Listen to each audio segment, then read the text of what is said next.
গ্রাহক পর্যায়ে বিদ্যুৎ জ্বালানির ধারাবাহিক মূল্যবৃদ্ধির চাপে জনজীবন ক্ষোভ প্রকাশ করে দাম কমানোর দাবি উঠেছে। এদিকে বিদ্যুৎ সাশ্রয় ও নিম্ন আয়ের মানুষের কথা বিবেচনায় এরই মধ্যে সরকার বেশ কিছু সিদ্ধান্ত নিয়েছে।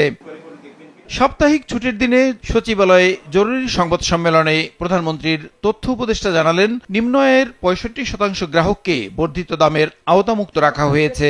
এমনকি সাধারণ মানুষের কথা চিন্তা করে সরকার দ্বিতীয় দফায় ডিজেলের দামও বাড়ায়নি। বিদ্যুতের দাম বাড়ানো হলেও বাজারে বড় কোনো প্রভাব ফেলবে না। 50-এর নিচে যারা থাকেন তাদের জন্য একটা মূল্য স্তর, আর যারা 75-এ যান তাদের জন্য একটা মূল্য স্তর, এবং আমরা বলতে পারি এটা খুবই কম মূল্যে এই বিদ্যুৎটা দেওয়া হয়। তাদের বিদ্যুতের মূল্য বাড়ানো হয়নি।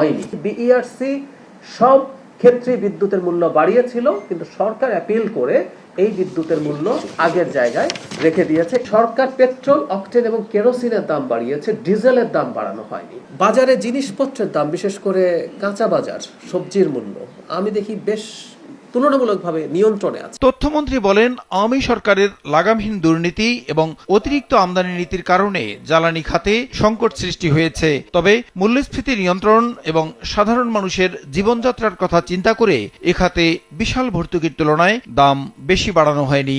আমাদের দেশের মাটির নিচে নিশ্চিতভাবে বেশ কিছু জ্বালানির পরিমাণ আছে, তা কেন উত্তোলন করার উদ্যোগ না নিয়ে আমদানি নির্ভর করে রাখা হলো কেন? যে এই অপরাধগুলি যখন প্রায় 1-1.5 দশক যাবৎ হয়েছে, লুটপাটের কালো টাকার মালিক যারা হয়েছেন দেশে এবং বিদেশে পাঠিয়েছেন, সেই অপরাধের বোঝাই কিন্তু বহন করতে হচ্ছে এই এখনকার ব্যবস্থাপনার যে সংকটের মধ্যে বর্তমান সরকার আছে। 41,000 কোটি টাকার যে ভর্তুকি আমাদেরকে এখনো দিতে হচ্ছে, খেলাফি ঋণের দিকে তাকাই, এখান থেকে মানি লন্ডারিং এর পরিমাণের দিকে তাকাই, তাহলে কিন্তু এই 41,000 কোটি টাকা কিন্তু কিছুই না। বিদ্যুতের দুর্নীতির চক্র থেকে বেরিয়ে আসতে সময় লাগবে বলেও মন্তব্য করেন জহিরুদ্দিন স্বপন। দুর্নীতির যে একটা চক্র। প্রসূন আশিস, সময় সংবাদ, ঢাকা।